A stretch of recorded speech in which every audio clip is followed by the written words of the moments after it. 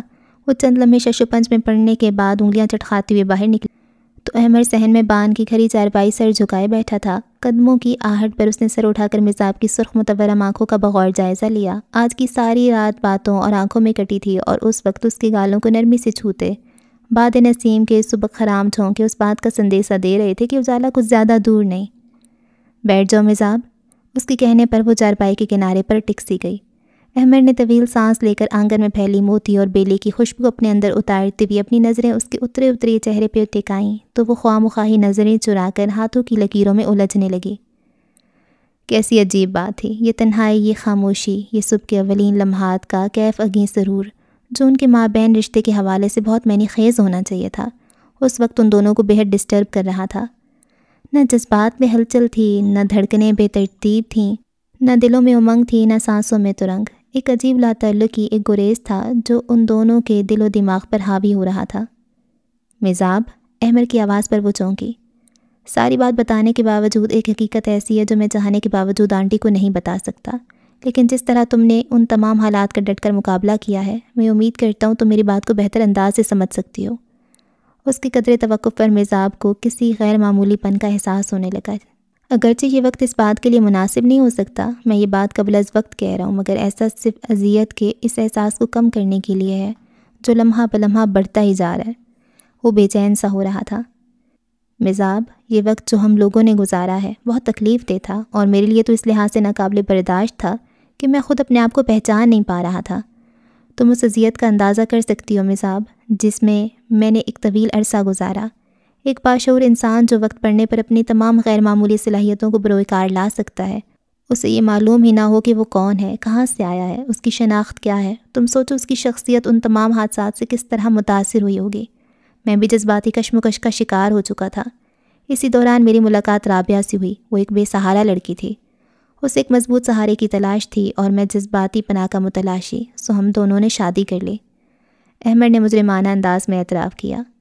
نکاح انتہائی سادگی سے ہوا تھا اور میں محسوس کر رہا تھا کہ کوئی چیز ہے جو مجھے یہ سب کرنے سے روک رہی ہے، مگر ایک لمحے کے لیے توقف کرتے ہوئے اس نے مزاب کے جذبات کا اندازہ لگانا چاہا، اور مزاب کے لیے تو یہ انکشاف اس حد تک غیر متوقع تھا کہ وہ بس ایک ہی زاویے سے اس پر نظریں ٹکائے بیٹھی رہ گئی۔ اس کی سمجھ میں ہی نہیں آ رہا تھا کہ اس خبر پر اسے کس رد عمل کا مظاہرہ کرنا چاہیے۔ مزاب کے اس پتھرائے وجود سے نظریں چرا کر وہ اٹھ کھڑا ہوا۔ یہ سب انجانے میں ہوا مزاب، تم سمجھ رہی ہو نا؟ میں نے جان بوجھ کر ایسا نہیں کیا تھا، مگر یہ سب ہو گیا، اور اب میری سمجھ میں نہیں آ رہا کہ مجھے کیا کرنا ہوگا۔ اس کا اندرونی خلفشار اور کشمکش اس کے چہرے سے عیاں تھی۔ میں جانتا ہوں 2 کشتیوں کا سوار کبھی منزل پر نہیں پہنچ پاتا، لیکن میں رابعہ کو نہیں چھوڑ سکتا۔ احمد کی آواز پھر آ گئی تھی۔ وہ مجھ پر جان چھڑکتی ہے اور میں بھی اسے خود سے جدا نہیں کر سکتا مزاب۔ ہم سب لوگ ایک نئی زندگی شروع کرنے جا رہے ہیں۔ وہ ایک دم اس کے سامنے زمین پر پنجوں کے بل بیٹھ گیا تھا اور بے اختیار، بے لا ارادہ ہی اس کے سرد ہاتھوں کو اپنے ہاتھوں میں جکڑ لیا تھا۔ ہمارے نکاح کا علم بہت کم لوگوں کو تھا۔ اگر میں کوئی خود غرضانہ فیصلہ کر بھی لوں تو وہ تمہاری آئندہ زندگی پر اثر انداز نہیں ہو سکے گا، لیکن اس کے باوجود میں فیصلے کا حق تمہیں سونپتا ہوں۔ وہ بھیگی آنکھوں سمیت اس سے گویا التجا کر رہا تھا کہ وہ اس پر اور رابعہ پر رحم کرے، اور پھر نہ جانے کتنے لمحے بیت گئے۔ احمد ایاز کی دھندلائی آنکھیں اس مجسمے کا طواف کرتی رہیں، اور تب ہی شاید کسی فیصلے پر پہنچ کر اس کے ساکت و سامت وجود نے جھرجھری لی تھی، اور اس کے ساتھ ہی اس نے دھیرے سے اپنے ہاتھ واپس کھینچ لیے تھے۔ تم نے بالکل درست کہا تھا احمد ایاز، 2 کشتیوں کا مسافر کبھی منزل تک نہیں پہنچ پاتا۔ اس کے ہونٹوں میں جنبش ہوئی تھی اور احمد کا دل سماعت بن کر دھڑکنے لگا تھا۔ یوں لگتا ہے میرے اور تمہارے سنجوگ کا فیصلہ انسانوں کا فیصلہ تھا۔ کاتب تقدیر نے ہمارے لیے جو لکھا وہ کچھ اور تھا، اور تقدیر سے انحراف نہ تم کر سکتے ہو نہ میں۔ سو احمد ایاز، میں خود تم سے اپنی آزادی طلب کرتی ہوں۔ وہ بہت ٹھہری ہوئی لہجے میں کہہ رہی تھی اور احمر حیرت و بے یقینی کے سمندر میں غرق ہوا جا رہا تھا۔ حیران مت ہو احمر، فیصلے میں اتنی جلدی اس لیے ہے کہ ابھی وقت میری مٹھی میں ہے اور میں دیر نہیں کرنا چاہتی۔ اس کے ہونٹوں پہ آسودہ لیکن تھکن زدہ مسکراہٹ تیر رہی تھی۔ احمر نے تشکرانہ لیکن خاموش نگاہ اس کے چہرے پہ ڈالی اور اٹھ کھڑا ہوا۔ اجالا پھیل رہا ہے احمر، تم جا کر رابعہ کے ساتھ تیاری کرو، ہم سب اکٹھے گھر جائیں گے۔ اس کے کہنے پر احمر کے ہونٹوں پہ بھی اختیار ہی جاندار سی مسکراہٹ ابھری اور وہ اس بات میں سر ہلا کر بیرونی دروازے کی طرف چل دیا تھا۔ میں نے تم سے محبت نہیں کی احمر، نہ تمہیں چاہا ہے، ہاں مگر تمہیں سوچا بہت ہے۔ اس نے احمر کی چوڑی پشت پر نظر جما کر ایک لمحے کے لیے سوچا اور پھر جیسے تھک کر بستر پہ سیدھی لیٹ کر اس نے اپنی نظریں آسمان پر جما دیں، جہاں رات کی سیاہی تیزی سے دن کے اجالے میں تبدیل ہو رہی تھی۔ اس نے کہیں پڑھا تھا، کچھ لمحے بڑے فیصلہ کن ہوتے ہیں، اس وقت یہ طے ہوتا ہے کہ کون شخص کس کا سیارہ بنایا جائے گا۔ اس طرح کوئی خاص گھڑی بڑی نتیجہ خیز ہوتی ہے۔ اس وقت ایک قلب کی سوئیاں کسی دوسرے قلب کی تابع کر دی جاتی ہیں، پھر جو وقت پہلے کا رہتا ہے وہی وقت دوسرے قلب کی گھڑی بناتی ہے۔ جو موسم، جو رت، جو دن پہلے قلب میں طلوع ہوتا ہے وہی دوسرے کے آئینے میں منعکس ہوتا ہے۔ اور مجھے لگتا ہے بہت اوپر آسمانوں میں جب میری حیات کا فیصلہ رقم کیا گیا تھا تو میرے قلب کو ارمغان حسن بختیار کے قلب کے تابع کر دیا گیا تھا، اور جب اس کے دل میں میری محبت کا موسم آن ٹھہرا تھا تو میرا دل اس موسم کا عکس کیوں نہ بنتا۔